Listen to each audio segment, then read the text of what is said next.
母亲葬礼当天，父亲几乎哭晕过去，而我却用几张照片亲手撕下了父亲20多年的爱妻假面。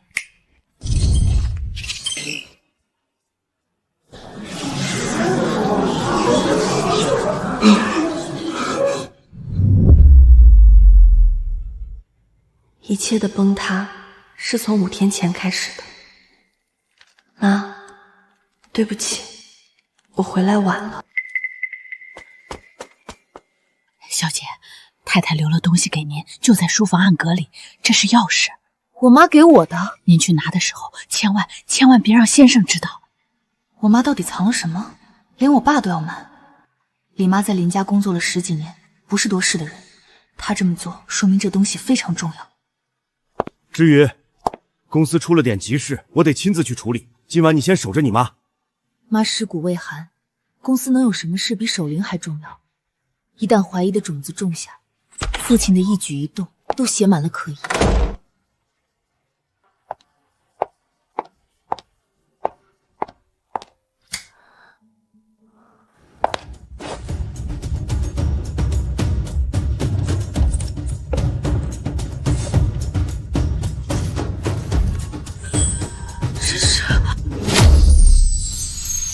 海湾别墅产权登记人周婉，他是谁？为什么我爸会给他买房子？整整22年，他每个月都在给这个女人打钱，为什么？原来除了我和我妈，我爸还有一个家。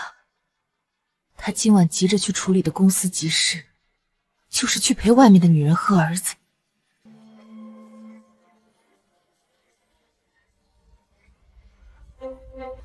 去找王律师。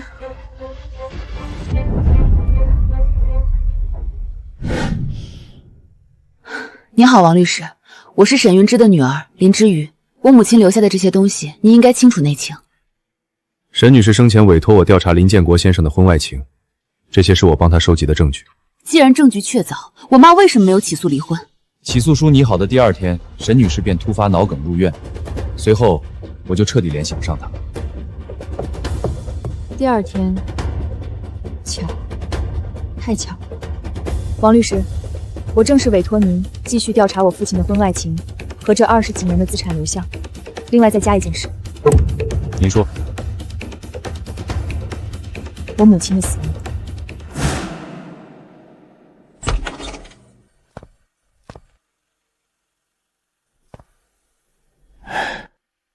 至于怎么坐在这儿，灯也不开？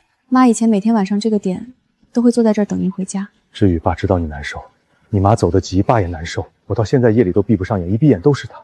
爸，我想知道，我妈她一向身体康健，怎么会突发脑梗？天有不测风云，脑梗这种疾病发作前哪有征兆？医生都说了，有些人早上还好好的，下午就走了。那医院的抢救记录和检查报告呢？我想看。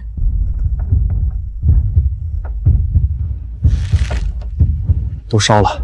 你妈走那天晚上，我就让人把这些东西处理了，要不我看着难受。半张纸都留不得，到底是难受还是心虚？志远，公司的事儿，你妈的后事，爸一个人扛着已经够累了，你能不能懂点事，体谅体谅我？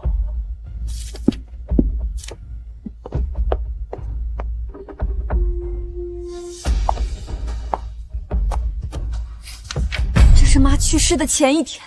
妈还在重症监护室里抢救，她居然有闲心去刷100多万买豪车，而且这车根本没开回家。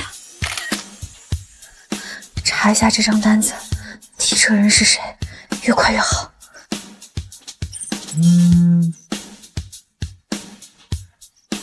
林小姐，查到了，车登记在一个叫周潇群的人名上。这是文件袋里那张照片上站在我爸身边的男孩。爸，我妈躺在抢救室里生死未卜，你却在外面给小三的儿子全款买保时捷，这就是好丈夫、好爸爸。妈，当年我爸只是个破产厂长，是你一手把知韵做成知名品牌，给了他今天的体面。他怎么敢拿着你的心血去养外面的情妇和私生子？妈，你放心，你受的委屈，女儿一定让他们100倍偿还。志宇，3天后就是你妈的葬礼了，一定要大办一场，让你妈风风光光的走，这才对得起她这些年的付出。您想怎么办？爸已经联系了好几个生意上的老伙伴和公司的股东，借着这个机会大家聚聚，也算给你妈撑撑场面。行，那就按您说的办。爸妈的葬礼我一定好好筹备，一定声势浩大，送妈体面的离开。志宇，有你安排，爸爸安心多了。你真是爸爸的好女儿。你多费心，我去书房处理点文件。爸，你想踩着我妈的棺材立深情人设，顺便拉拢公司的老股东，那我一定让您得偿所愿。林小姐，下午2点方便来一趟律所吗？您之前让我查的东西有眉目了。好，我准时到。林小姐，您先看一下这份背景调查。周婉，45岁，原为知韵前身工厂的女工，22年前辞职，后来一直居住在海湾别墅。周潇寻是他儿子，目前就读于京市贵族大学。04年10月出生，只比我小几个月。这么说，我妈怀着我的时候，她就在外面有人了。还有一件事，您母亲入院当天，您父亲拿着一份代持协议，直接接管了知韵的经营决策权。我妈还躺在抢救室里，他就急着去抢公司夺权了，就这么等不及？林小姐，如果让这份代持协议彻底生效，整个公司都会被他掏空。我们要不要马上起诉，申请冻结他的权限？不，先不要打草惊蛇。王律师，继续追查我爸这些年的资产流向，必须帮我拿到确凿的财务凭证。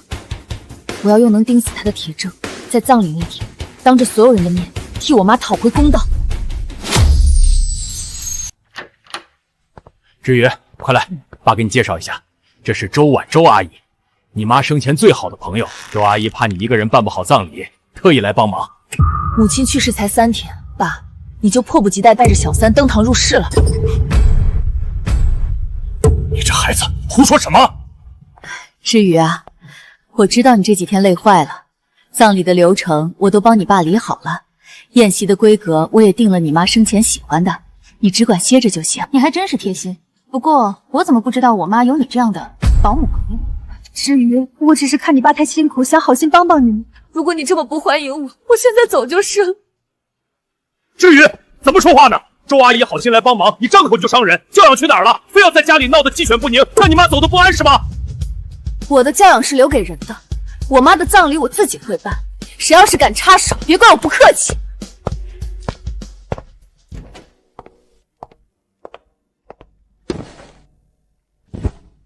林小姐，您父亲近5年的资产流向了一个空壳公司，总计金额超过3个亿。3个亿？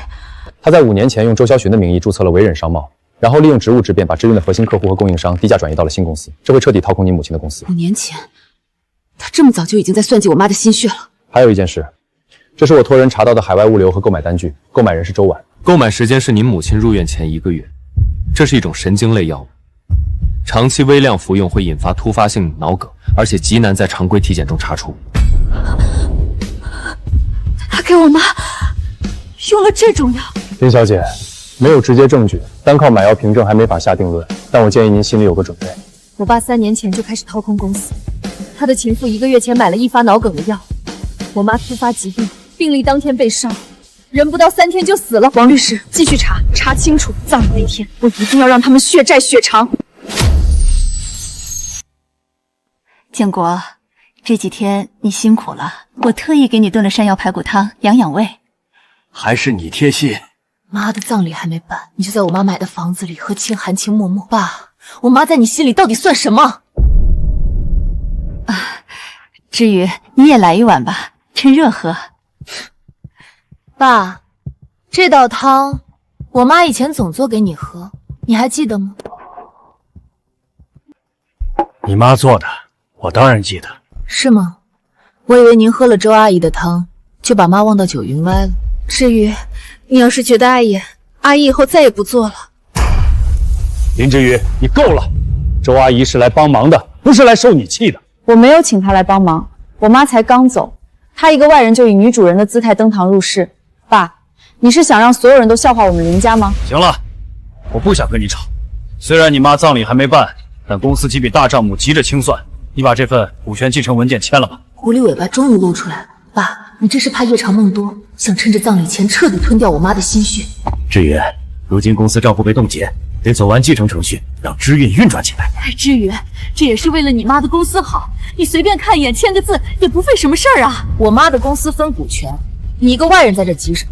难不成这股权你也有份？够了，林志宇，我催你签字是为了公司，难不成你想拖到资金链断裂，让你妈一辈子的心血全白费吗？您放心，等妈的葬礼一结束，我立刻签字。哼，这还差不多。公司还有一堆烂摊子等着我，我先回公司了，顺便送你周阿姨回家。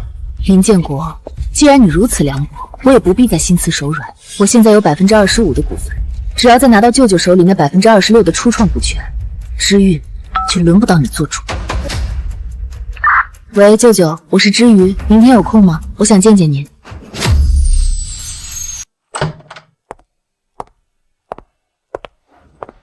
知宇，你来了，快坐。怎么瘦了这么多？舅舅本打算葬礼后接你过来好好休养，没想到你先来了。舅舅，事情我都知道了，林建国那个混蛋居然背着你妈养了20多年的私生子，我这就找人去扒了他的皮。舅舅，没用的，他不仅出轨，还早就在公司做好了局，强占我妈的公司。您现在去闹只会打草惊蛇，所以我今天来求您帮忙。我现在需要您手里那26%的原始股，这样我就能凑够51%的股权，夺回我妈的公司。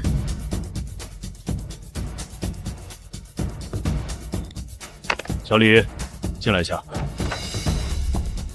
沈总，立刻把我名下知运那26%的股权转让，无偿转让给知宇。是，我马上去办。舅舅，谢谢你。傻孩子，一家人不说两家话。当年投资就是为了给你妈托底，现在她不在了，舅舅就是你的底气，放手去干，咱们沈家人绝不任人欺负。妈，对不起，当年我为了不继承公司，跟您大吵一架，跑到国外，是我太不懂事。我不懂你身边睡着个白眼狼，也不懂你为了撑起公司到底咽了多少苦水。妈，您放心，您的心血，您的品牌，明天我一定亲手替您夺回来。林小姐，我查清楚您父亲着急让您签转让股权的原因了，他打算趁着后天葬礼股东们都在，直接召开股东大会，强制把知运和维任合并。原来如此，难怪他非要大办葬礼，还特意请了那么多生意合作伙伴，原来是想借着我妈的白事，把公司名正言顺吞进他私生子的口袋里。一旦协议生效，知运的资金、客户和供应链全被吸走，就会变成一文不值的空壳。我们必须在他走完程序前截断他。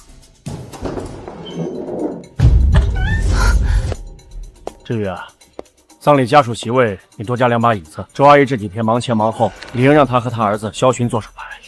好啊，爸，周阿姨这么辛苦，我一定给她和她儿子安排一个最显眼的位置，让全场好好认识认识她。你这孩子总算懂事了，爸就放心了。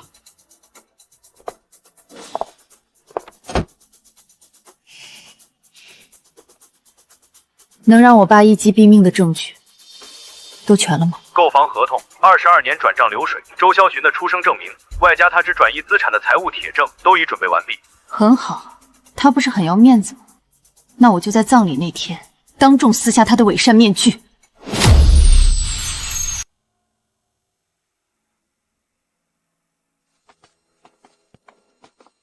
知宇，这是你周阿姨的儿子萧群，你在国外那几年，他常替你照顾你妈，今天特意来送你妈最后一程。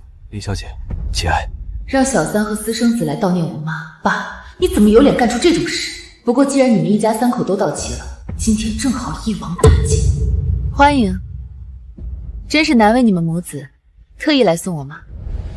至于你妈生前待我们不薄，今天我们理应来。葬礼要开始了，爸，该您上台致辞了。哦，好。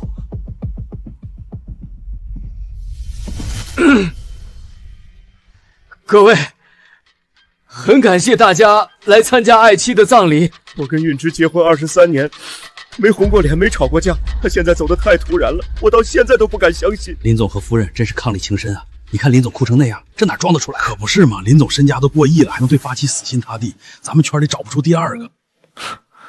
至于你爸妈感情真好，阿姨都被感动了。你现在就哭，未免有点太早了。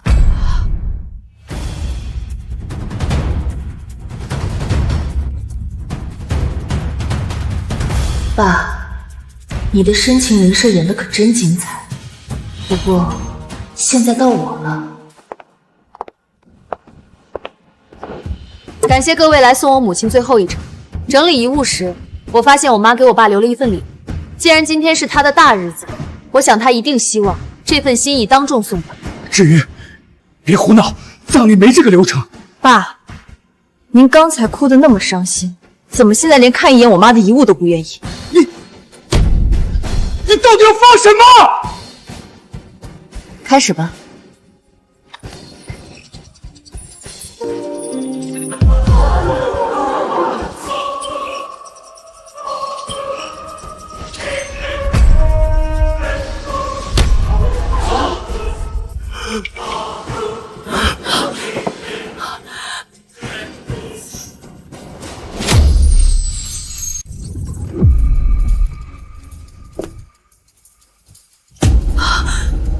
林志宇，你到底在发什么疯？关掉，马上关掉！爸，您急什么？好戏才刚刚开场。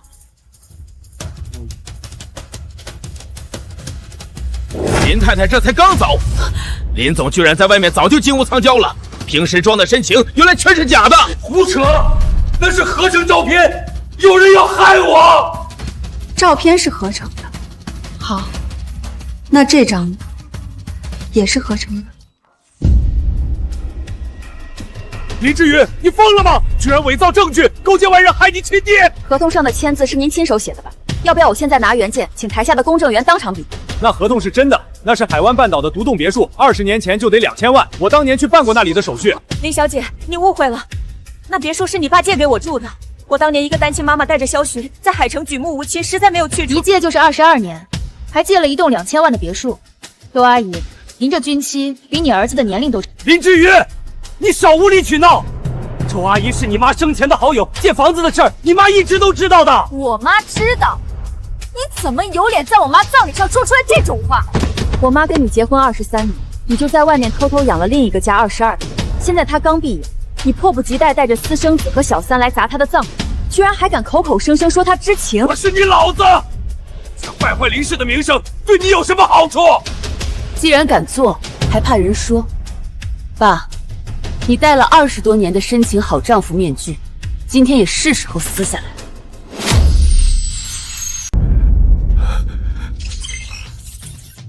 继续放。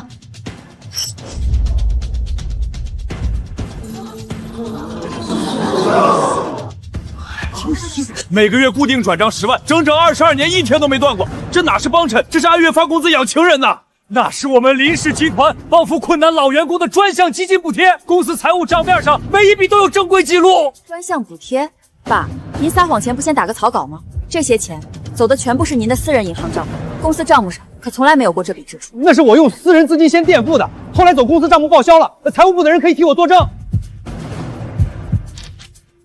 这是财务总监调出来的公司流水，公司成立至今，账上没有任何一笔周婉相关的补贴或报销记录。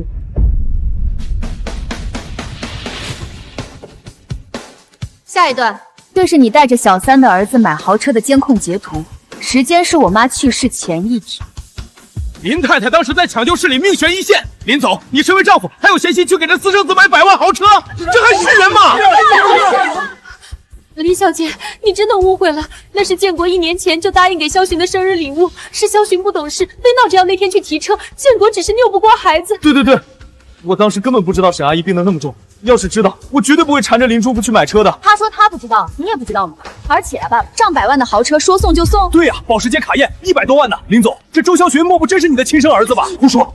至于周潇寻的生父是你妈远房亲戚，他在潇寻出生没多久就去世了，我代为照料他们母子俩而已。爸爸，你真是不见棺材不落泪。这么多证据摆在面前了，还在狡辩。那么，助理，你就让大家看看周潇寻的身份。林之宇，我是你亲生父亲，你妈才走了5天，你就在她的葬礼上如此逼迫我，非要逼我才甘心吗？你还记得我妈走了5天，但这5天里，你私下拟了3次遗产转让书，巴不得立刻把我妈名下股权全转移到周潇寻名下。你怎么不觉得是在逼死我呢？林之宇，林之宇，这些事情回家再说，你非得在你妈的葬礼上闹得那么难看吗？您能做出这种不要脸的事儿，还怕我闹得难看？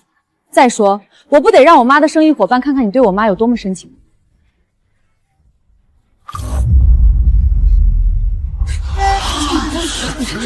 各位看到了，生父林建国年龄21岁，我妈怀我的时候，我爸就已经在外面和这个女人有了私生子。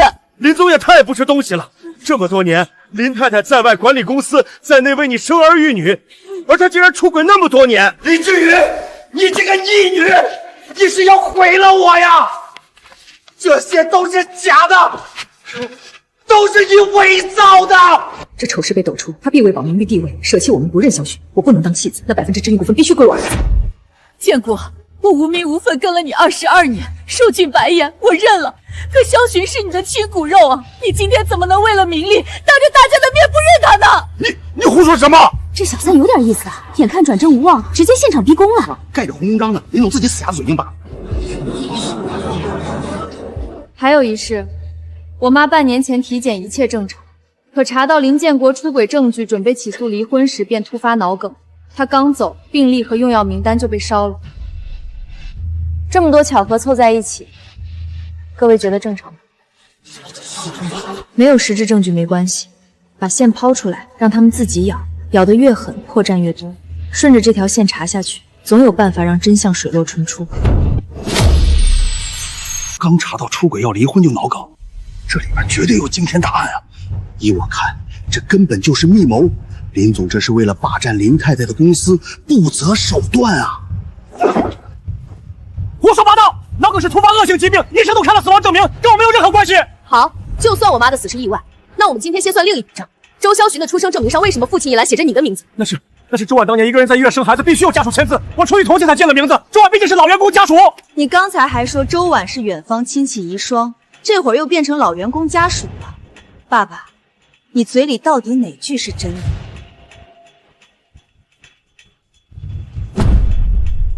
林建国，你竟然把知运最核心的客户全往这个名不见经传的维任商贸里倒，你这是在公开掏空公司，中饱私囊。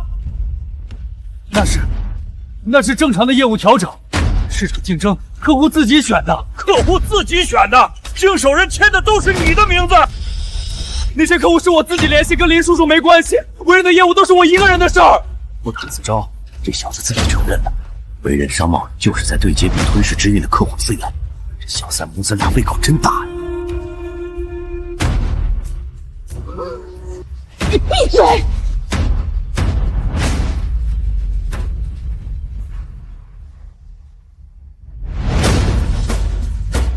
林建国婚内出轨、恶意转移夫妻共同资产的全套证据链，我已经让公证处完成了司法公证。今天现场的所有录音录像也会作为起诉林建国的法庭呈堂证证。从今天起，我会通过正规途径追回我母亲的所有财产，以及知运的管理权。林之宇，我告诉你，知运的管理权你想都别想，我手里还握着公司大股份，只要有我在，知运的管理权永远是我说了算。你林建国，你吃里扒外，私下把公司的资产和客户全挪到了你私生子的公司里，你现在还有什么脸面在这里谈股份和管理权？林建国，你今天就该把管理权交出来，公司不能让你再活我了。你们都被他洗脑了，他不过是一个20出头、什么都不懂的丫头片子，他懂什么企业管理？沈云之名下的25%和沈清鹤名下的26%都转赠给林之瑜了，两份协议合计持股51%，林之瑜已经达成了绝对控股。各位股东，现在我是知运第一大股东。鉴于近3年来林建国恶意掏空公司的违法行为，从现在起，我宣布正式免除林建国在知运集团的一切职务。这些都是你什么时候拿到的？爸爸，这只是刚刚开始，你欠我妈的，我会一笔一笔讨回来。保安，麻烦把这3个无关紧要的外人给我请出去。我妈的葬礼，他们留在这儿太脏了。活该！林志宇，你会后悔的。各位长辈，各位叔叔阿姨，你们都是我妈生前最信任的生意伙伴和老朋友，感谢你们今天来陪我妈妈走完最后一程，更感谢各位刚刚的仗义誓言。至于客气什么？你妈生前做生意帮了我们很多，如今你一个人撑起公司，以后有什么需要的，尽管和叔叔说。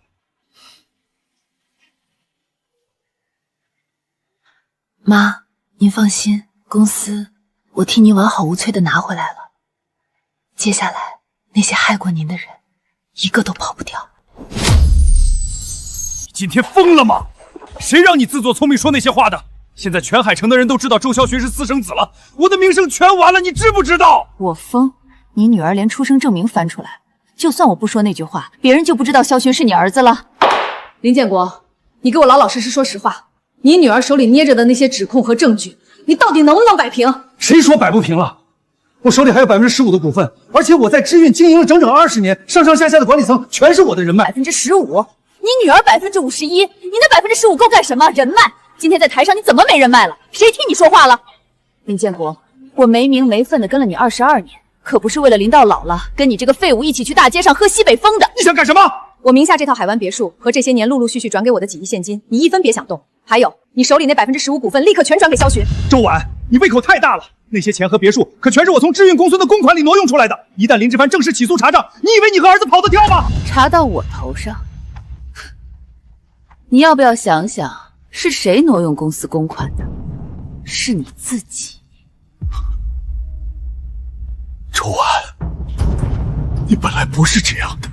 我本来就是这样，装了这么多年不过是有利可图，没想到你如此废物，连你女儿都搞不定。我当然要为我和儿子打算。你今晚好好想想，是把你剩下的东西跟我分了。你如果不给，我就把你让我买药的事说出去。你威胁我？股份、房子、车、现金，我要9成。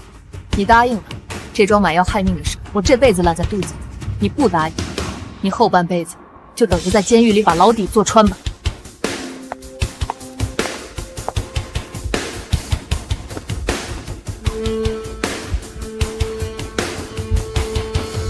不行，不能就这么认命，我得想办法。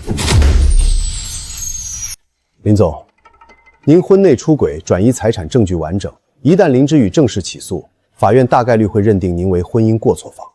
我和沈韵之婚后共有资产，怎么也该分我一半。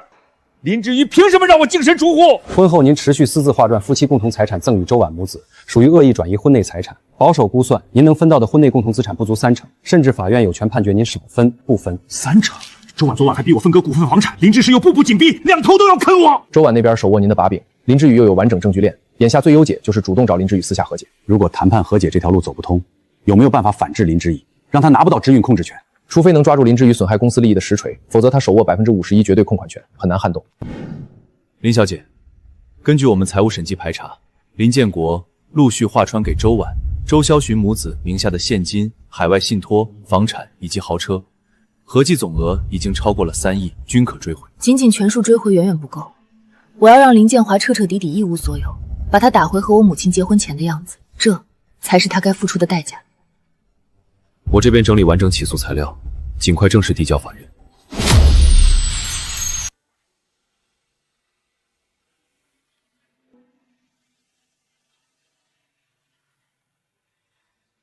妈，当年嫁给我爸，您后悔吗？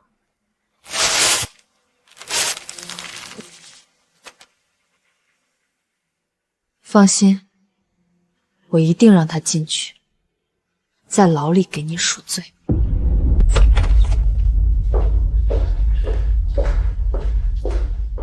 志宇，爸这几天反省过了，爸真的知道错了，爸给你道歉，好不好？爸答应你，今天就跟周婉那个女人彻底断干净，把名下2套房子和所有财产都给你，你把起诉撤了行不行？外面的人都在看笑话。爸，咱们家您转移我妈多少钱？自己算过，3亿，您转移了3亿，3亿换2套房，您这算数怎么算的？至于，爸真的知道错了，爸以后会慢慢补偿你的。你给爸留条生路成吗？生路？您害死我妈的时候，可曾给她留过半点路？至于补偿，您孕期出轨的时候怎么没想过补偿？您在海湾别墅陪着小三的时候怎么没想过补偿？您在我妈重病时陪着小三的儿子时怎么没想过补偿？那你想怎么样？非要把你亲爹送进监狱吗？林之宇，我是你爸，生你养你的亲爹。像你这样自私虚伪的丈夫，这样冷血无情的父亲，我宁愿我妈这辈子从来没有嫁过你，宁愿我体内没有流着你的血。你这个养不熟的白眼狼，我养了你20多年，供你吃穿，你到头来就是这么回报我的？说到白眼狼，谁能比得过您啊？当年靠着我妈的资金和人脉白手起家，转头就忘恩负义、谋财害命，您才是白眼狼的祖宗。林之宇，你别忘了，我手里还有15%的股份，你要逼死我，那我就联合小股东搅局，让公司开不下去。你可以试试。您看清楚了，我51%绝对控股，你再怎么拉拢股东也翻不了天。而且您说的每一句话监控都录着呢，您尽管去搅局，我正愁不能送您一个诽谤罪和破坏生产经营罪。你算计我！林之宇，这公司是我和你妈当年一起白手起家做起来的，就算闹上法庭，也必须有我的一半资产。您的一半，爸，您这厚颜无耻的程度，真是每次都能刷新我的认知。开公司的启动资金是我妈的存款和舅舅的投资，第一个厂房是我妈找的人脉租的，第一代产品是我妈带着人做出来的。你的一半，如果不是我妈，你连个屁都不是。林总，你当了20多年的董事长，真以为外面那些老总对你恭恭敬敬是看在你有真本事吗？他们看的是我妈的面子。反了，简直是反了！愤怒只会代表你无能，妈当年还真是瞎了眼才会扶持你这个烂泥。把林总请出去。林之宇，你会后悔的，我绝对会让你付出代价。这句话，我同样也送给你。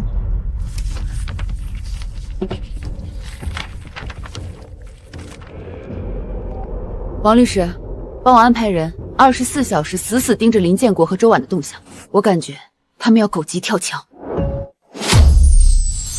相信最近的事大家都有耳闻，如大家所见，知运现在由我掌管。运营总监汇报一下目前知运情况。董事长，目前知运的核心货源被维任侵占，依靠林建国私下签署的协议，账期一拖再拖，累计欠款超6800万，挤压知运品牌订单。不止原料，好几家长期原料供应商同时给知运维任供货，优先供给维任，导致我们多条生产线产能不足。其余合作厂商正常履约，所有原料成品供货维持原有节奏，唯独维任商贸即日起全面暂停所有供货、原料调配、代加工合作。林建国掏空公司转移客户，这笔账我从业务端开始清算，这是我针对他和维恒的第一步反击。在座各位可有异议？林建国之前的私下挽留行为已经损害了我们所有员工和股东的切身利益，早就该把维恒商贸这个吸血鬼给一刀切。我们都全力支持董事长。助理，立刻拟发官方函件，告知所有上下游渠道终止与维任一切合作，同步留存往来合同、欠款单据，交由律师走司法追讨。林董，私人侦探刚刚发来消息，周潇寻今天下午私下约见了我们的大客户刘总，看样子想用更低底价把他的订单挖到维任。林建国自己不敢出面，就指使周潇寻这个私生子去撬客户，想用客户流失扳倒我，真是痴心妄想。葬礼上的事情，我相信各位叔叔们都知道了，你们都是当年跟着我妈打拼的老人。至于今天请大家来，我想请各位叔叔们站在我这边，保住我妈的心血。至于你这说的是什么话？当年要是没有沈总带着我们，哪有我们大家的今天？你放心，明天的股东大会，我们这几个老家伙全部投支持票，站你这边。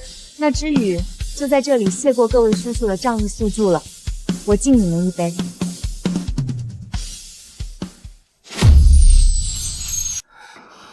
林志云竟敢断了我们的货源，维任没有原料撑不过半个月，是我唯一的筹码，我必须拉拢所有散户，把公司的管理权抢回来。爸，我昨天约刘总谈合作，可刘总当场就拒绝了。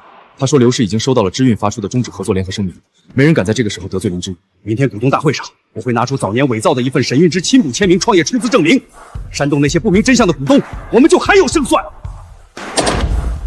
各位股东，我林建国是知运创始合伙人，这是我的凭证文件。林之瑜联手他舅舅沈清河伪造证据，捏造家丑，意图独吞知运。今天大家必须投票，撤销林之瑜大股东管理权。各位董事，请看大屏幕，这是沈韵之女士初代产品所有的版权登记证书，所有文件的公鸡公章和时间线全部经过了司法鉴定，无任何伪造可能。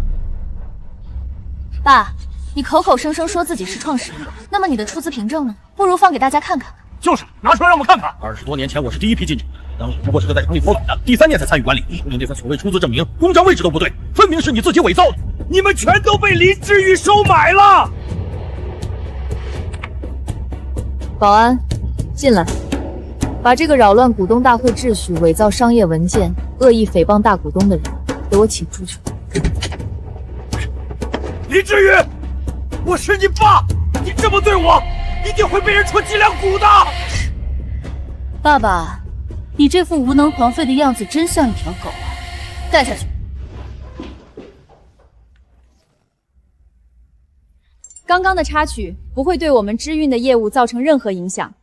下个月15号，知韵将正式推出我母亲生前留下的最后一个新品系列。从今天起，同时恢复全部正常供应商合作，唯独维任商贸，林氏将对其永久封杀，永久终止一切商业往来。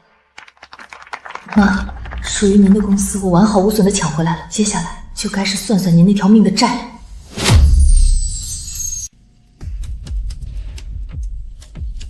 沈韵之的电子病历调出来了，这是您要的完整版本，包括入院期间的药物检测记录。这个待鉴定的毒素成分，当时为什么没有继续查下去？没有机会查。主治医生在报告生成后第2天就接到了患者家属的删除申请，一共3次，全部被系统拦截了。3次申请删除，爸，你得多心虚，才连电脑里的记录都记着吗？林小姐，这条操作日志比病历本身更能说明问题，这些证据足够刑事立案了。妈，您在天之灵看着，害死您的那些凶手有一个算一个，我全都会亲手送他们进地狱。林女士，您提供的这些药物残留报告、购药记录以及系统后台的删除日记，证据来源都合法吗？警官，请您放心，所有证据的调取过程全部由公证处和专业律师陪同，来源合法，证据链完整。材料我们正式受理了。根据您提供的线索，案情重大，且涉嫌故意谋害，符合立案标准。从今天起，海城市分局刑侦支队正式对此案立案侦查。谢谢警官。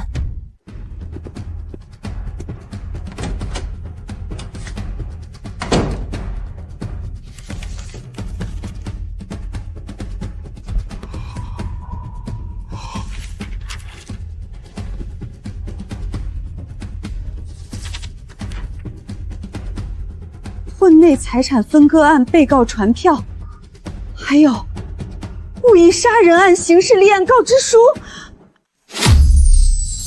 婚内财产分割，刑事立案，他真的去告了？告就告，他能拿出什么证据？病历烧了，记录删了，他拿什么告我？不对，那死妮子既然敢告，肯定有其他证据，我不能陪着林建国完蛋，我要拿到钱带着萧寻跑。林建国，我手里有你当初让我买药的记录和录音，你现在把你的股份转给儿子，把你的名下的所有财产转给我，否则的话，我就把这些东西给林之瑜。周婉，你威胁我，你以为完蛋了，你还能跑？我不管，林建国，出轨、转移财产、下药都是你干的，我最多不过是帮你购买药物，到时候法院问起来，我就说受你胁迫。小婉，爸，你住手！你们别吵了，现在赶紧想想怎么办。公司没了，钱要被追回去，现在可能还要坐牢。不能就这么完了，我不能。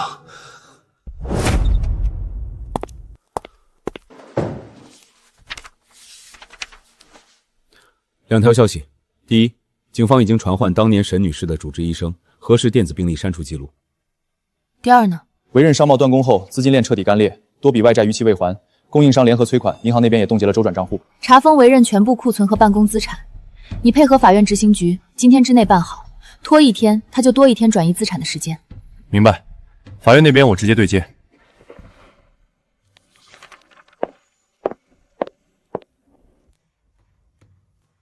爸，你烧了纸，删了记录又如何？只要你干过，你就一定要因此付出代价。法院查封，所有库存设备原地封存，等待司法拍卖抵债，任何人不得擅动。凭什么查封？这些东西是为朕的资产，你们有文书吗？拿给我看。法院执行令，公章日期齐全，你再靠近一步，按妨碍公务处理。就那个林建国的私生子，公司欠了6000万，查封早晚的事儿。林之宇，你出来！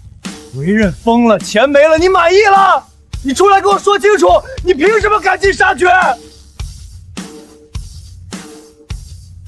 你好，有人在我家门口寻衅滋事，地址是京市东青街16号别墅，麻烦尽快出警。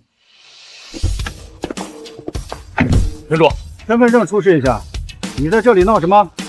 我找他理论，他把我全家都封了，我什么都没了。商业纠纷走法律途径，堵门闹事、高声辱骂属于违法行为，口头警告一次，立刻离开。再来的话，按刑信滋事处理。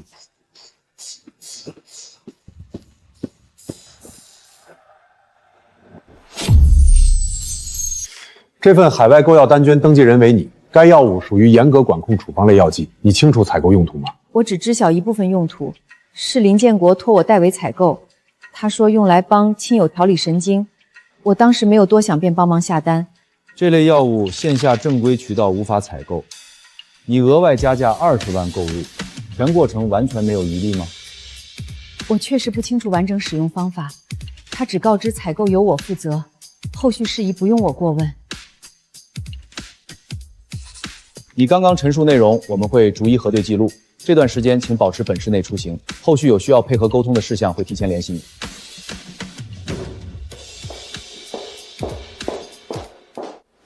这是母亲10年前搁置的原创设计方案，当年没能落地，现在由我完整推进落地。这套设计放到当下依旧具备超前审美，全公司资源到位后3个月即可完成样品打版。公司全部资源倾斜这条产品链，同步终止所有和林建国、维恒商贸相关合作，专心延续母亲创立的品牌根基，稳步发展。终止合作后，线下直营门店销量持续上涨，环比营收提升12个百分点。守住品牌初心，做好产品口碑是第一要务。你当年没能完成的心愿，我替你做完，一定不会让你失望。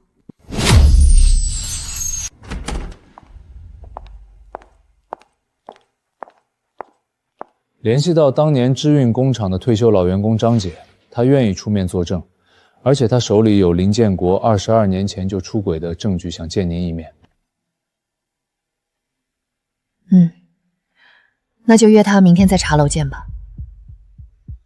还有一件事，刚收到的消息，林建国在联系二手车和房产中介，打算低价变卖房产和一批收藏奢侈品套现。他动作倒快，财产保全现在就办，房产、银行卡、理财账户全部冻结，1分钱都不能让他转出去。明白。我现在联系法院执行局。爸，你想把你的财产变现跑路吗？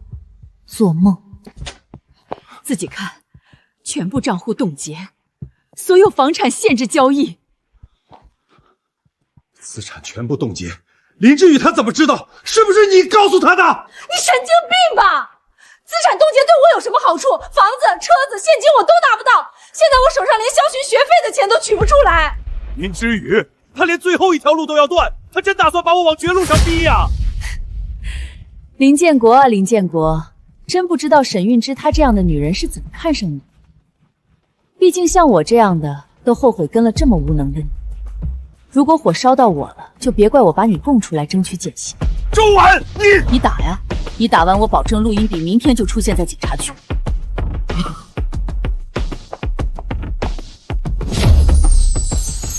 这些照片我藏了快20年。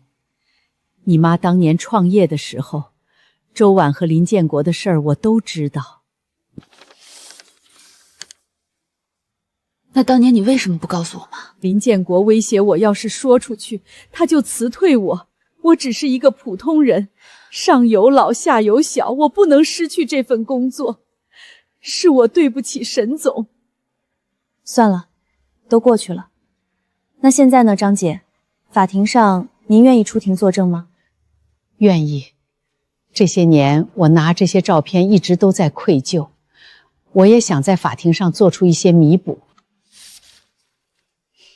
谢谢您。你在干什么？卖了换钱，账户全动了，我连学费的钱都没有了，留着等法院来查封，1毛钱落不到我手里。你就这么沉不住气？这些东西卖了能值几个钱？你知不知道，现在每一步都可能被林之宇抓到把柄。沉住气，妈，我被学校公示退学，我没钱交学费，你让我怎么沉住气？20多年你只做一件事，当他的地下情人。现在他倒了，你拿什么给我？你以为我想？我不想知道你想不想，我只知道现在我什么都没有了。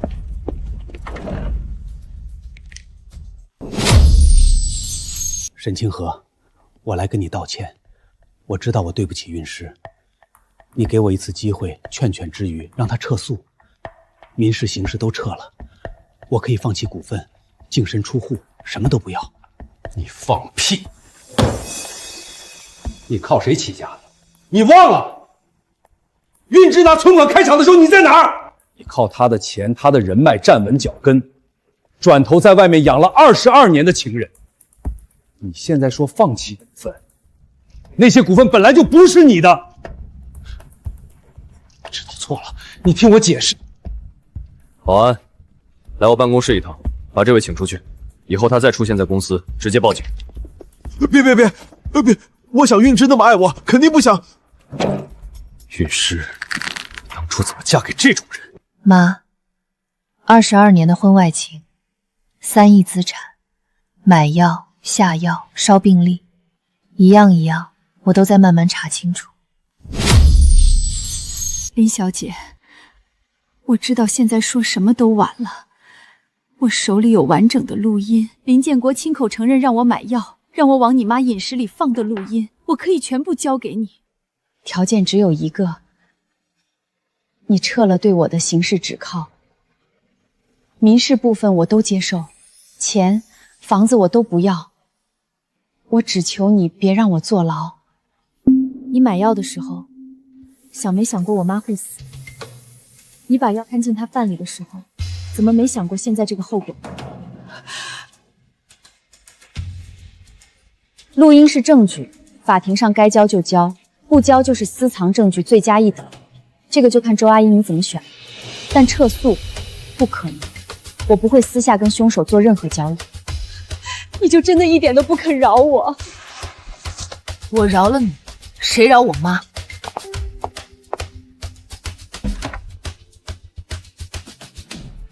去见他了，你主动找他求和，周婉，你要出卖我！我出卖你，我是在救我自己。你现在什么处境，你比我清楚。我不提前找退路，等你全完了，我跟着一起死。录音、购药记录，你是不是打算全交出去换取轻判？林建国，你听好了，大难临头各自飞，你完了，我和儿子不能跟着你一起完。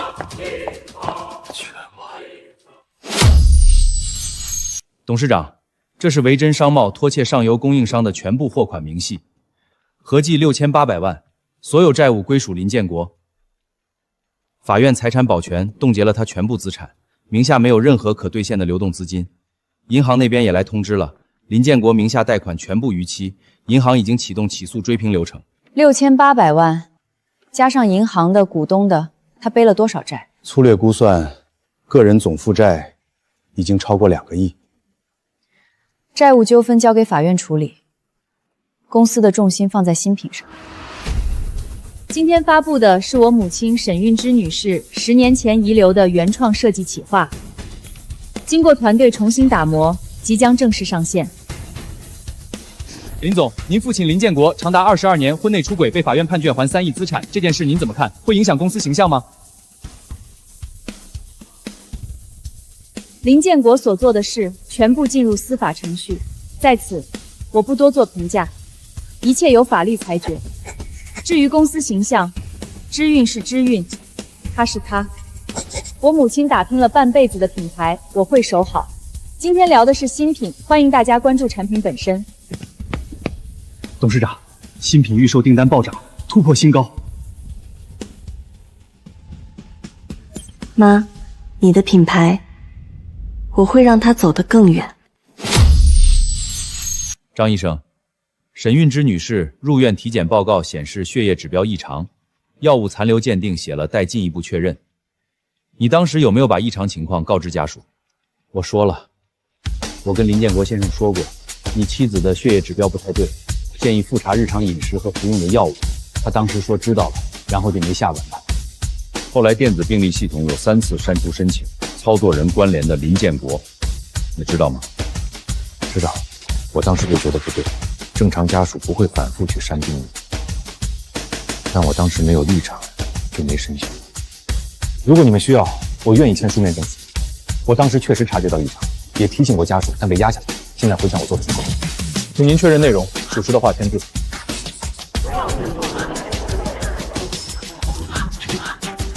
就那个林家私生子，新闻上闹那么大，学费都交不起呢。听说他爸转移了3个亿养他妈，现在全被追回去，1分都没给他留。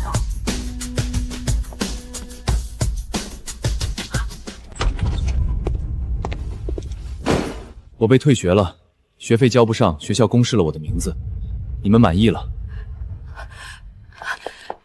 小雪，你再等等，妈想办法。想办法？你想了20多年，想出了什么？当第三者？你吼什么？你闭嘴！你更没资格管我。你现在钱没了，人马上也要判刑了，你还有什么用？我搬出去住，以后你们的事跟我没关系了。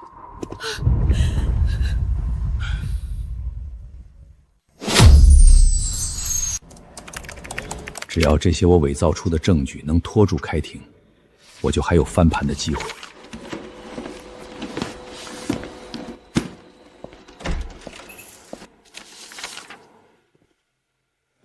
查到林建国伪造财务流水。林建国伪造财务流水，意图很明确，他想在民事庭审中指认你挪用公司资金，损害股东权益。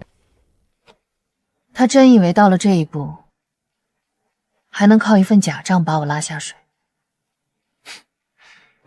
这恰恰是他无路可走的证明，手里没真东西，才会铤而走险。而且，这条伪造证据的线索，我们可以在庭审中当庭出示，证明他毫无悔过之心，为了脱罪不择手段。法官看到这个，会加重对他的负面印象。真假2份账目分开整理，标清楚来源。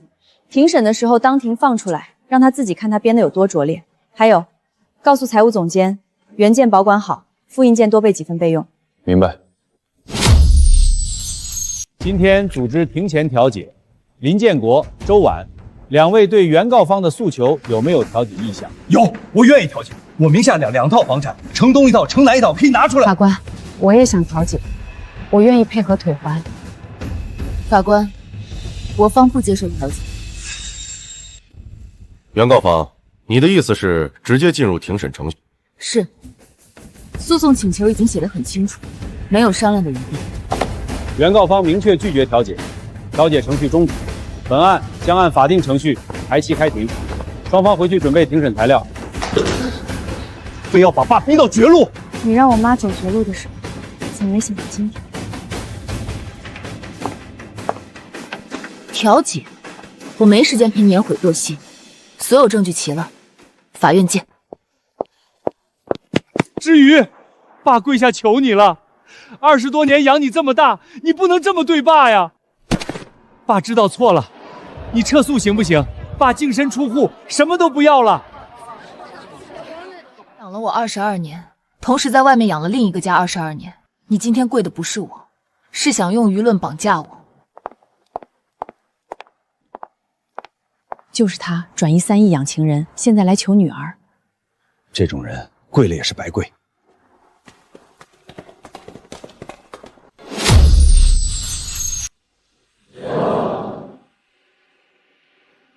原告方第一组证据：林建国与周婉之间持续22年的转账记录，每笔转账均出自林建国账户，收换人周婉，时间线完整，公证书、银行盖章原件备trả。被告，对这份证据有没有异议？有，这些转账是公司给老员工的困难补贴，我走了报销流程的。林先生，公司账目上没有任何一笔周晚相关的报销记录，这一点财务总监会作为这证人出庭说明。第二组证据。海湾别墅购房合同，付款人林建国，产权登记人周晚，签署时间为2003年6月，合同金额2100万元，全部资金出自林建国与沈运之的婚内共同账户。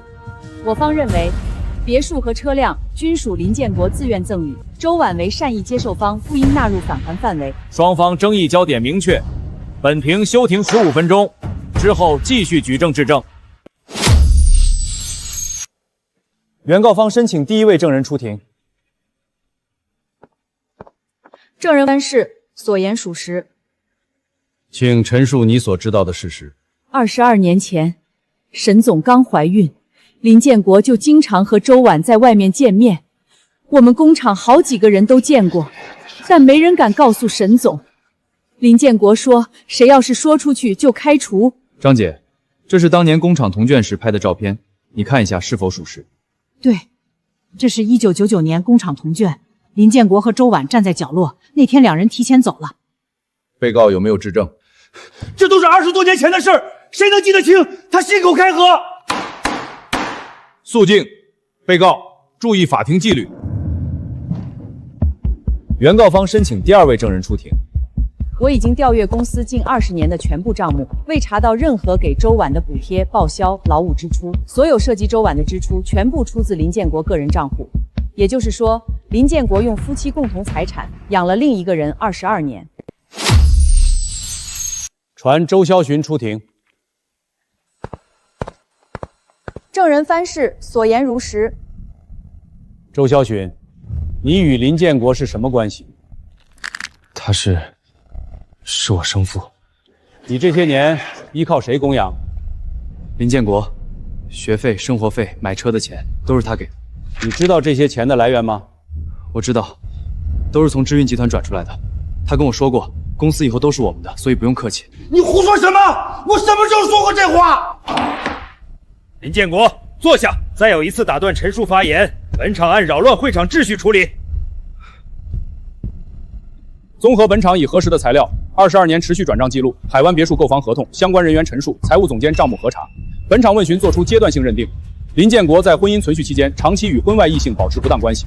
现中场暂停半小时，对提交的全部材料进行复核。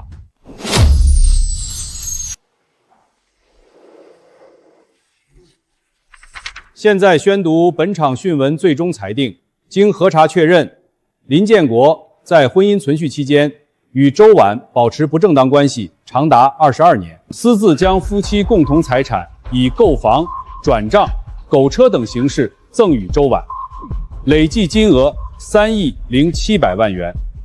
该行为构成婚内重大过错，所涉赠与无效。现裁定如下：林建国赠与周婉累计3亿0700万元款项全额返还。基于林建国婚内重大过失，剩余夫妻共同财产分割比例，林建国分得5%，剩余全部由林之瑜继承。此外，林建国名下维忍商贸因转移知运集团客户资源，拖欠供应商6800万元剁款，需在裁定生效后30日内全额赔偿知运集团。本裁定为一审结论，双方可在规定期限内申请复核。我不服，我上诉，这判决不公。我对公司有贡献，我跑了那么多年的供应链，凭什么值5%？你跑了供应链，用的是我妈的钱租的车、租的仓库，你从头到尾没有掏过1分启动资金。你所谓的贡献，是拿我妈的资本出去跑了一圈又回来。我方接受裁定，不再申请复核。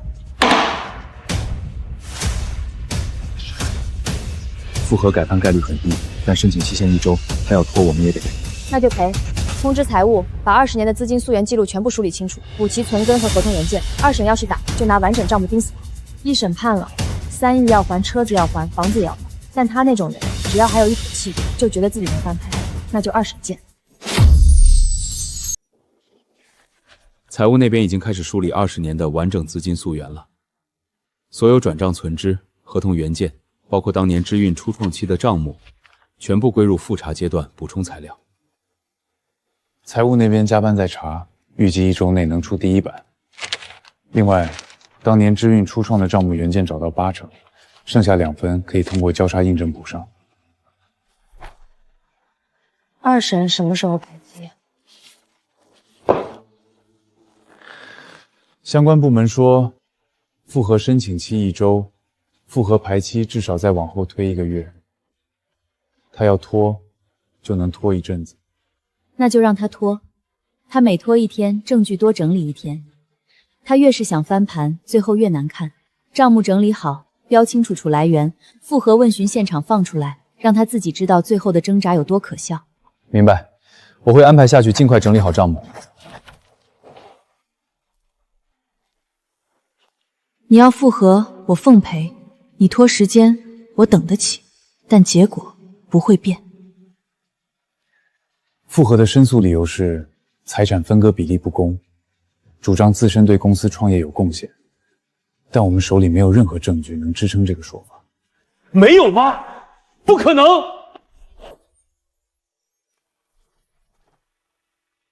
我已经翻了一遍所有能调到的资料，没有一笔是你名下的原始出资记录。早年那些账，我往知运投过钱。沈运之开厂的时候，我在跑供应链，那是我的贡献。跑供应链不算原始出资，核查环节只认资金凭证，现金转账合同上的出资人签名。你投过钱的凭证在哪儿？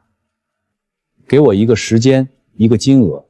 复核阶段我们唯一的策略就是抓住早年几笔时间线的账目，但这个策略的成功率很低，你要有心理准备。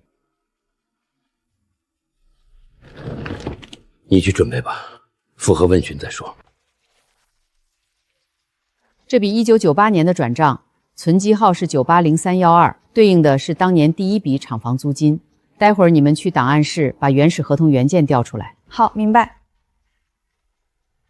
还有这一笔，2002年第3季度的流水，林建国从公司账户转出去过一笔40万，用途写的是业务拓展。你们查一下当年有没有对应的往来单据。系统里没有记录，那笔钱转出去之后没有对应的客户回款，那就说明这笔钱去向不明。全部记录好，统一归入复核阶段补充材料。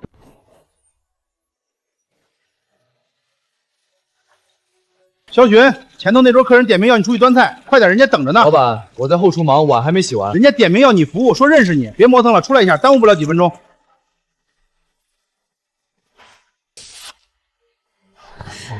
哟，真是你啊，周小雪！以前开保时捷的那位，现在在这儿洗碗呢。听说你爸转移了3个亿养你妈，现在全被追回去了。你那个保时捷还在不在了？开出来让我们看看啊！小雪，过去啊！问问他们吃什么。我没开过保时捷，那车不是我买的。走吧，换一家吃，他在这倒胃口。你什么态度？能不能干？下次再这样，直接走人。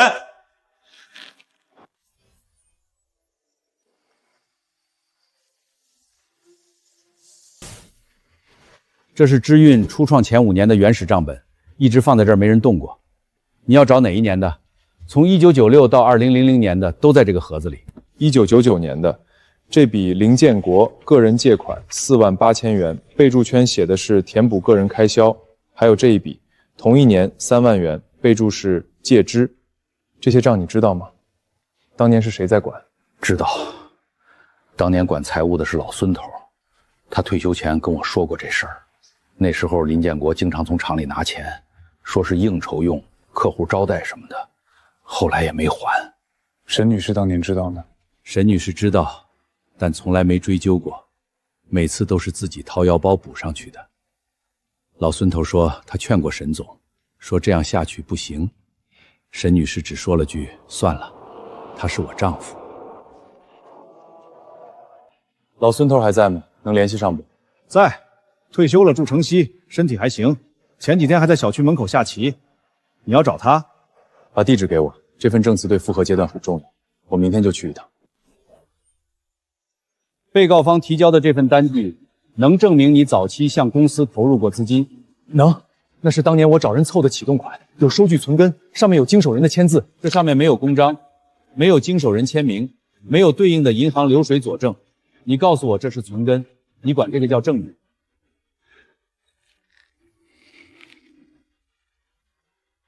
原告方补充了什么证据？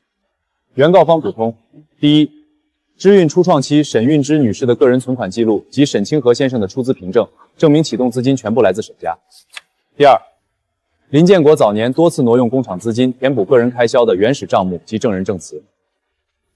第三，22年完整资金溯源记录及全部合同存根，时间线从1998年到2021年，每一纸都有对应原件。被告方，你现在上诉材料里没有一条能推翻一审认定的事实。如果你在开庭之前拿不出新证据，我劝你考虑撤诉，省下诉讼成本，也省下时间。我不撤，我等开庭。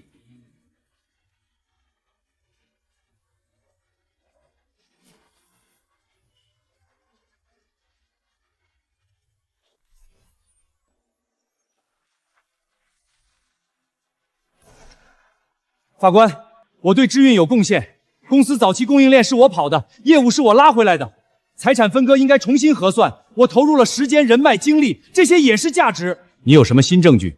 书面材料呢？法院只认书面证据，不认口头陈述。法官，被告提交的所谓新证据，无原始凭证、无公章、无资金流水佐证，不具备法律效力。我手边有上一轮庭审的记录复印件，可当场比对，法官可以逐条核对。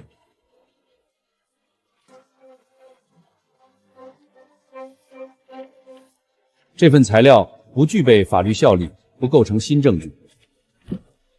被告，你有没有其他材料？原告证人是否到场？是沈清河、沈运资的标的，知运的启动资金全部来自我姐的个人存款和我的投资，存款是她的积蓄，投资是我出的钱。至于林建国，在创业初期没有任何原始出资。他是在公司成立3年后才以管理岗身份加入，未投入任何资金。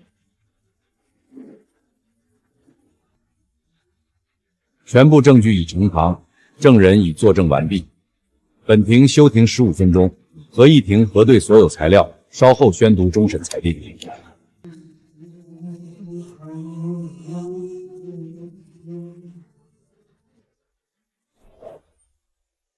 现在宣读民事2审终审裁定，经本庭全面复核1审全部证据、证人证词及双方补充材料，认定1审事实清楚、证据充分、适用法律正确。被告林建国提出的上诉理由不成立，缺乏有效新证据支撑。本庭裁定如下：驳回林建国全部上诉请求，维持1审判决。退庭。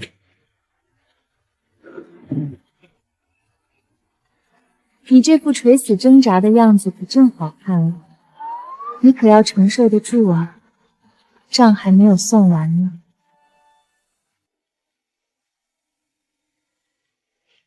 妈，2审终审了，所有财产都被追回，3亿现金、别墅、车，他1分也得不到。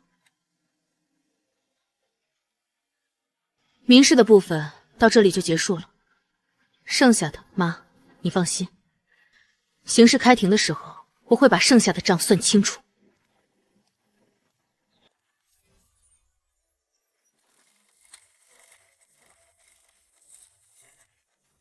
第一件，城东住宅，建筑面积142平，起拍价420万，现在开始出价。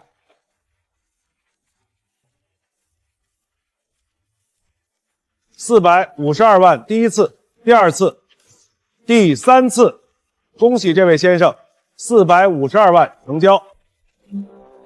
下一件，保时捷卡宴，登记年份2021年，起拍价68万。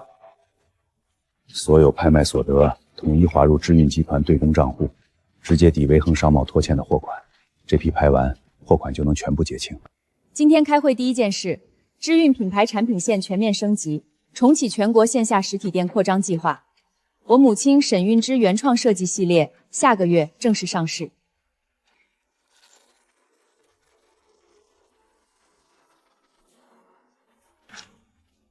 董事长，集团账上现金流已经恢复到健康水平，上季度的营收同比增长了37%，线下门店的回流客户增长了20%。第二件事，沈运之女性创业扶持基金细则已经拟定完成，下季度正式启动。首期资金300万，面向全国女性创业者开放申请。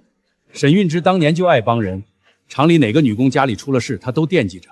你这个基金，她知道了会高兴。这是我妈生前想做但没来得及做的事，帮扶在创业中遇到困难的女性。她没做完的事，我替她做完。散会。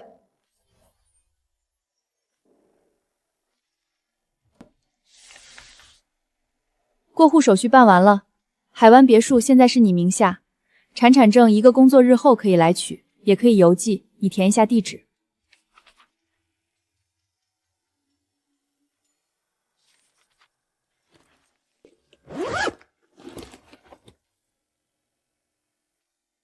谢谢，不用邮寄，我到时候来取。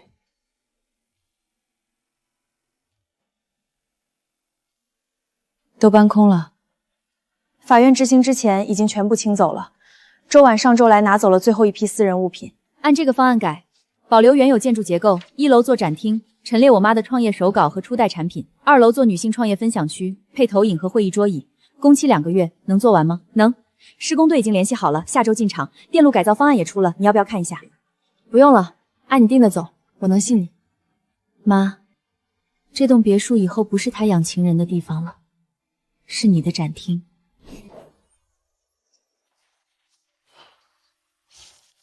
保时捷卡宴司法拍卖成交价79万，但这辆车当初登记在你名下时还有按揭贷款未结清，扣除贷款和拍卖手续费之后，还剩欠款12万8。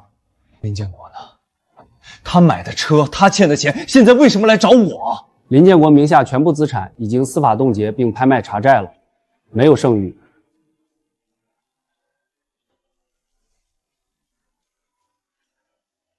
这是债务确认书，你在期限内缴净钱款，否则会被列入失信被执行人名单。车卖了，还欠12万8，法院说我负责还。你当初说是送给我的礼物，现在礼物变成了债。我的名字登记在行驶证上，所以债是我的。小寻，你听爸说，爸想办法，爸还有朋友，还有人脉。你想办法？你拿什么想办法？拿你那个已经空了的账户？以后不要再联系我了。你养了我20年，我也替你背了债。我替你还了这12万8之后，我们从此两清。小雪，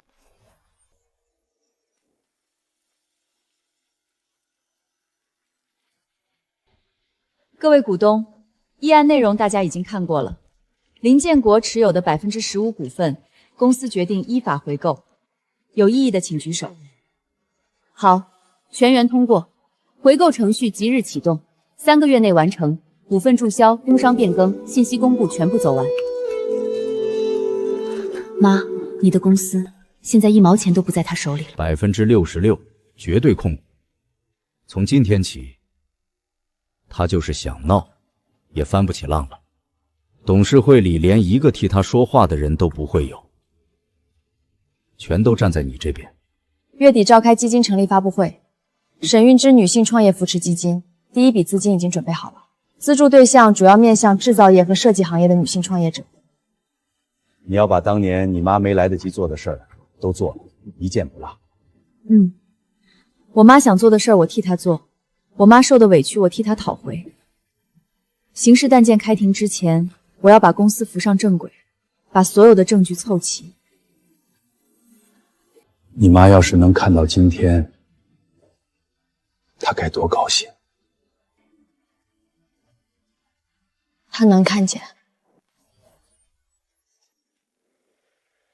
今天发布的是我母亲沈运之女士于生前完成的原创设计系列。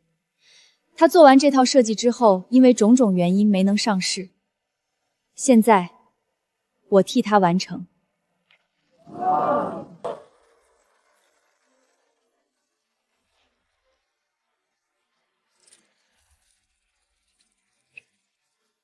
线上订单3分钟破千，还在涨。同时，沈运之女性创业扶持基金正式启动，首期资金300万已到位，面向全国女性创业者开放申请。林总，基金是以你母亲命名的，您觉得她会怎么评价你今天做的一切？她觉得女儿长大了，不会再让她操心了。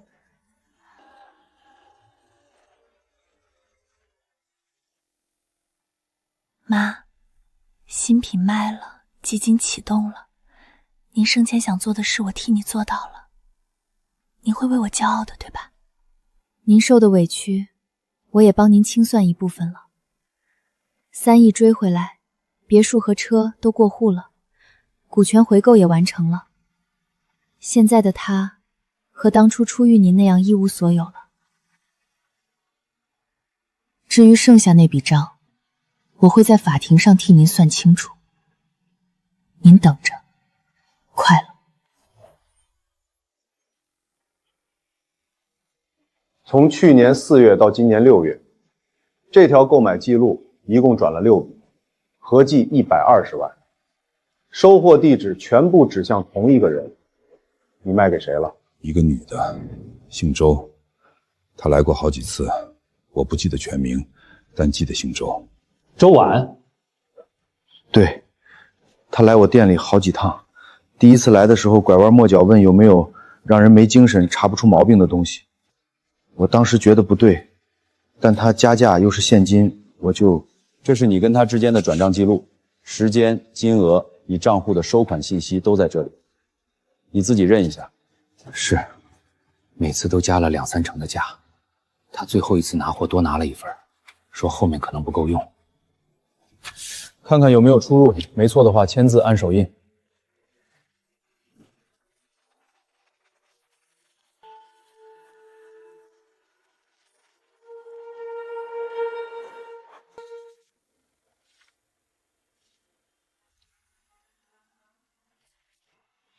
药商抓到了，已经供认过去多年持续向周婉出售违禁药物，刚刚签字按了手印，转账记录、交易凭证、聊天记录全部移交刑侦大队。药物鉴定呢？出了没有？也出了，鉴定报告写得很明确，该药物长期微量摄入会诱发突发性脑梗，发病症状和沈女士当年的临床表现完全吻合。换句话说，这就是致死的直接原因之一。证据闭环了。闭环了，药商的口供、购药记录、药物鉴定、病例删除事件都已经拿到手了。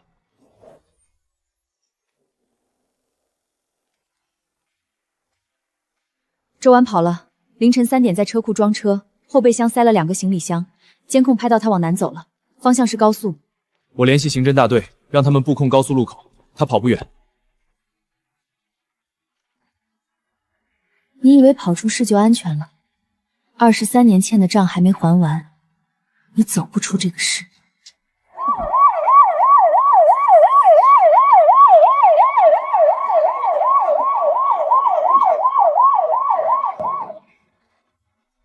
下车。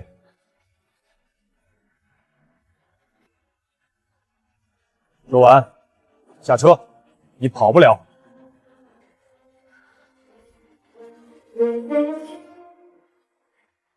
站稳，人带走，车拖回去，后备箱物品清点，一件不落。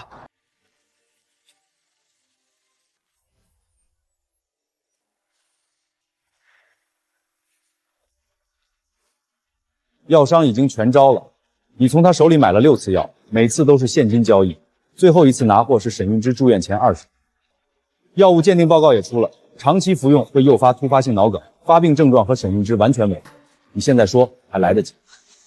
是林建国，是他先提的。他跟我说，只要他倒了，知韵就是我们的。他让我去买药，他负责把药掺入沈运之的饭里。谁先提的？谁第一个说出下药这2个字？是他，从头到尾都是他。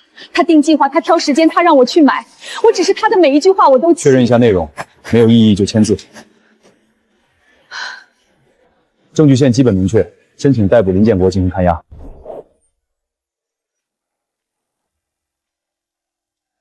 林建国、周婉涉嫌故意杀人案的全部侦查材料已经整理完毕，从购药记录一直到毒物鉴定报告，6项核心证据全部归案。接下来就是走庭审程序，检察院这边已经准备充分了。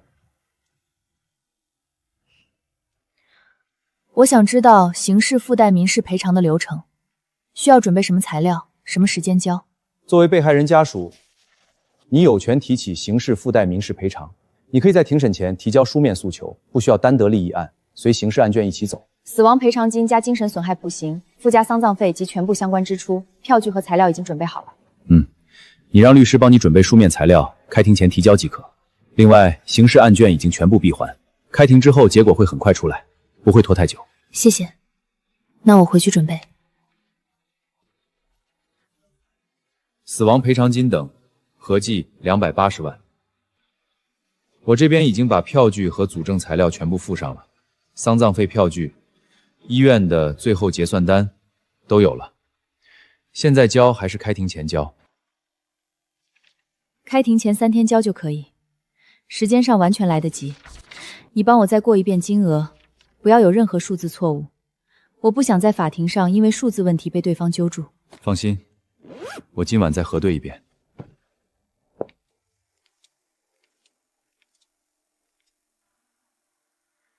刑事开庭之后，所有的事就结束了。录音里明确记录了你把药买回来，后面的事儿我来处理这句话。药商供述，主治医生证词，周婉供述，病历删除记录，全部指向你才是主谋。你认不认？我不认，药是他买的，他下的，我什么都不知道，只是事后才晓得。他为了减刑，什么都编得出来，他一直就想拿我当替罪羊。周婉供述中明确说，是你最先提出，只要他倒了，知韵就是我们的。你否认这段对话吗？你否认你在录音里说过这句话吗？他胡说，那是断章取义，他只截了那一句，前因后果你们根本不知道。录音是完整的，未经剪辑，技术鉴定报告已经附在案卷里。你还需要我让人当面念一遍鉴定结论吗？结论写得很清楚，录音完整，无拼接痕迹，声音确认为林建国本人。今天的提审结束，你刚才说的每一句话都会记录在案。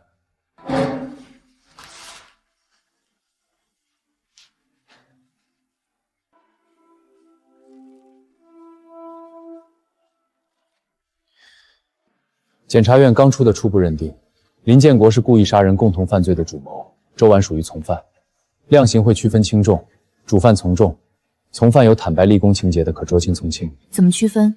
具体量刑能差多少？主犯量刑可能在10年以上，从犯坦白立功的话可以降到7年左右，具体刑期等开庭宣判。但定性已经出了，他是主谋，证据链指向他没有疑点。主谋和从犯，法律会分清楚。我只知道他们2个都脱不了干系。是他先提的。他说只要沈韵之倒了，知韵就是我们的。分工，我负责买药，他负责放药，每次都是他亲手掺进沈韵之的饭里，我负责销毁包装。你确定是林建国亲手下的药？现场你看到了？确定。有一次我问他放了多少，他说一次一点点，不会马上有事。后来我去查了，那种药就是微量长期摄入才会出问题。确认一下内容，没有异议就签字。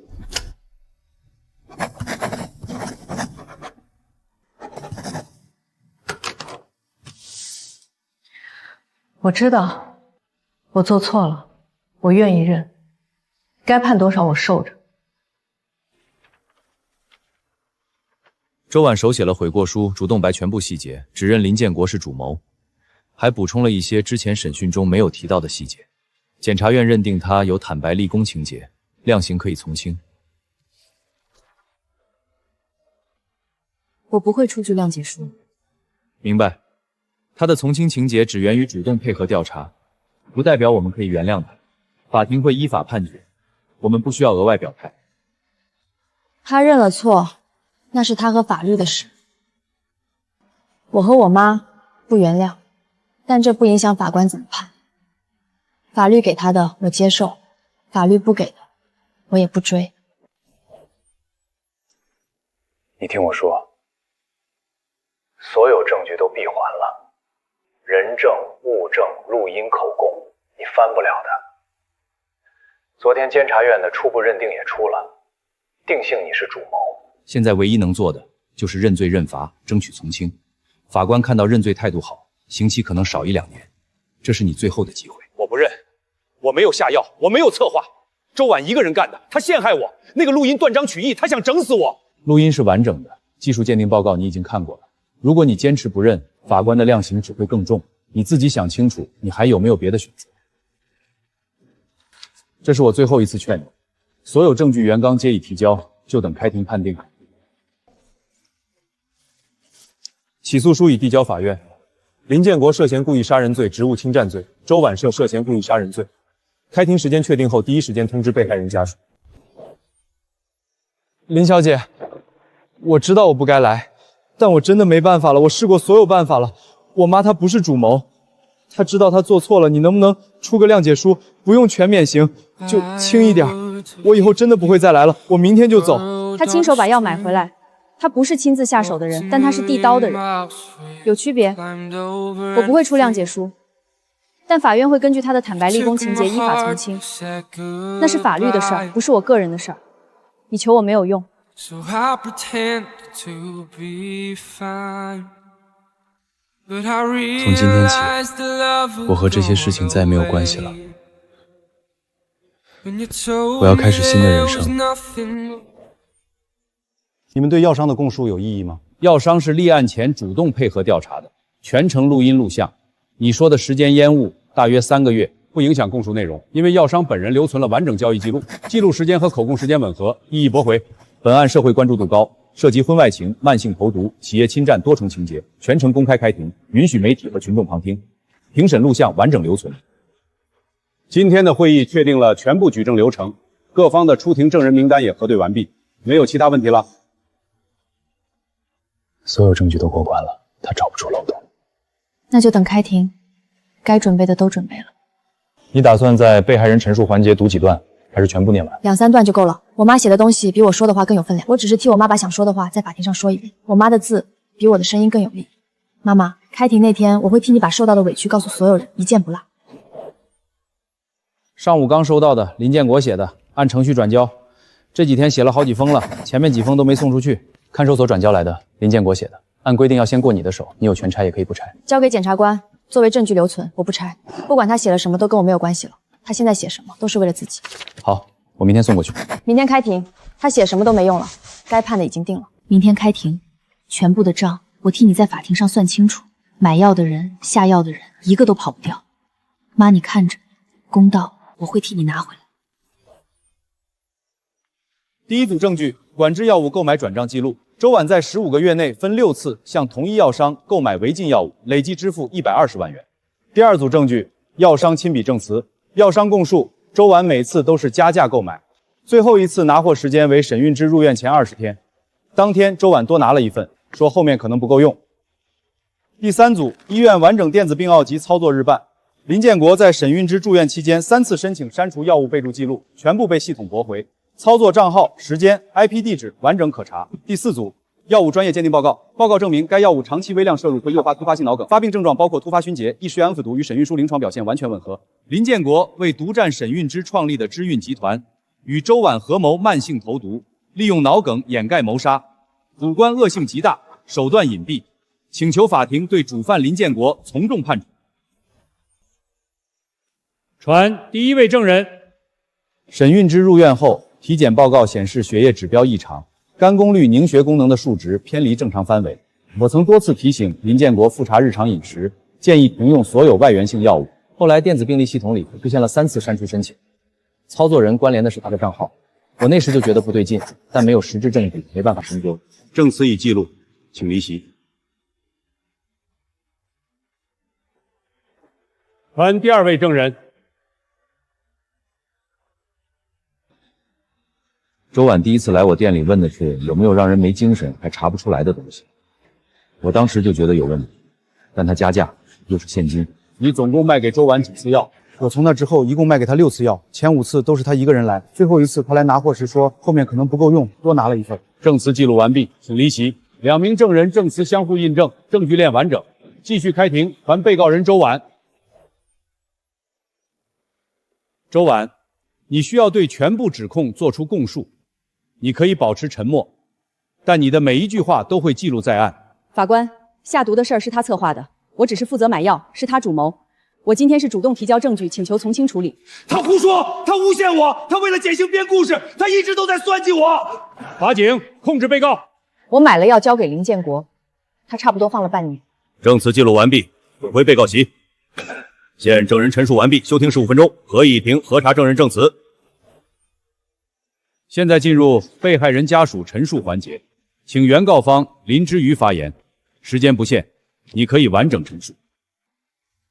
我母亲沈韵之，23岁创办之韵工程，靠自己的存款和我舅舅的投资撑了起来。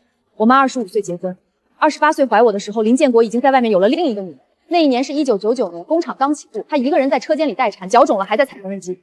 22年，她一个人撑公司撑家，她的丈夫却在外边出了轨。日记里写，今天她又晚回来，说是应酬，我闻到香水味，不是我。她查到了出轨的证据，准备起诉离婚。起诉书拟好的第2天，突发脑梗入院，3天后离世。她走的时候，林建国正在4S店给私生子买保时捷。我请求法庭重判林建国、周婉共同故意杀人罪，以及承担刑事附带民事赔偿、死亡赔偿金。进入法庭辩论环节。林建国长达22年婚内出轨，恶意转移上亿资产供养第三者，长期预谋慢性投毒谋害发妻，只为独占企业与财产，其行为主观恶性极大，社会影响极其恶劣，请求法院对15年有期徒刑是合理犯量刑起点。我方认为下药的所有实仓行为均由周婉主导，林建国虽知情，但并未主动参与下毒过程，不应承担主犯的全部量刑。录音里有林建国亲口说你买回来就行，后面的事儿我来处理，和只要他倒了，知韵就是我们的，这2句话足以证明他是策划者而非被动知情者。周婉主动坦白全部细节，当庭指证主犯，自愿认罪悔过，请求法庭认定从犯身份，酌情从轻量刑。辩论结束，休庭30分钟。本庭将综合全部证据和辩论意见进行核。该做的都做了，该说的也都说完了，就等最后判决了。进入被告人最后陈述环节，先由林建国发言。我23年养家、养公司、养女儿，我没有下过药，我没有策划过，他周婉买药是他自己的事儿，我什么都不知道。看在父女情分上，我求你们从轻处理。我女儿坐在这里，她是我的亲生女儿，我养了她22年，你不能这样对我。做了那么多事儿，还提父女情分，真够不要脸的。周婉，我错了。我不该贪图那些钱、那些房子、那22年见不得光的日子，我不该帮他把药买回来。我今天认罪，以后不会上诉，该判多少我受着。最后陈述完毕，本庭休庭1个小时，合议庭将全面合议全部材料，稍后公开宣判。退庭。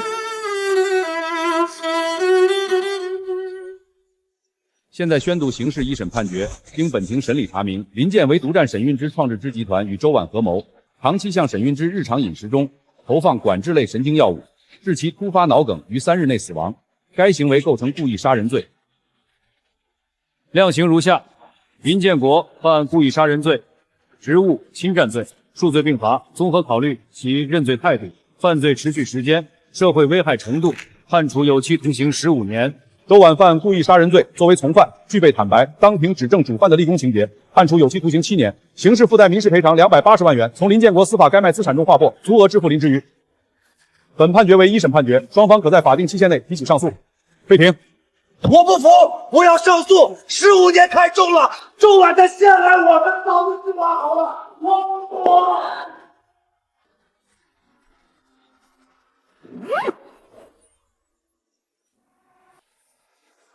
2审是书面审理，不再开庭。你的上诉理由是量刑过重，但一审量刑已经考虑了全部从轻因素。基于你的行为、主犯身份、犯罪持续时间、认罪态度差，全都是从重依据。没有新证据，中院不会改判。那我也上诉。我不认15年，15年出来我60多了，什么都没了，我必须上诉。上诉状我已经准备好了，我会帮你递交上去。但中院阅卷之后大概率驳回，驳回裁定送达即生效。你心里要有数，别抱不切实际的幻想。展厅全部完工了，对外开放的预约系统也做好了。开放前3天已经被预约了2/3，大多是女性创业者和社会企业的人。好，开幕时间定在月底。妈，你的东西我都替你放好了。林建国上诉案合议庭复核完毕，一审事实清楚，证据闭环，量刑适当，驳回上诉。维持原判。通知看守所送达，书面审理程序走完了。上诉被驳回了，这是终审裁定书。合议庭复核了全部材料，维持原判，15年，改不了了，没有上诉机会了。二审书面审已经是终审。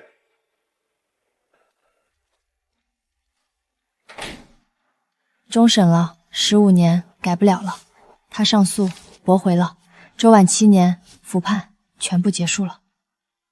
妈，你受的委屈，法律替你讨回来了。妈，我来看看你。我在那边的厂里找到工作了，包吃住，虽然累点，但能攒一点钱。你好好的就行。厂里累不累？吃得惯吗？还行，比之前那些事儿强多了。我现在每天6点起，晚上9点睡，日子简单，不需要想那些乱七八糟的事儿了，我挺好的。肖勋，别学我，不要贪别人给的东西，不要做见不得光的人，踏踏实实干活比什么都强。我走了弯路，你不能走了。我知道，我不会再回来了，以后就靠自己，谁都不靠了。探视时间到了，妈，你好好改造。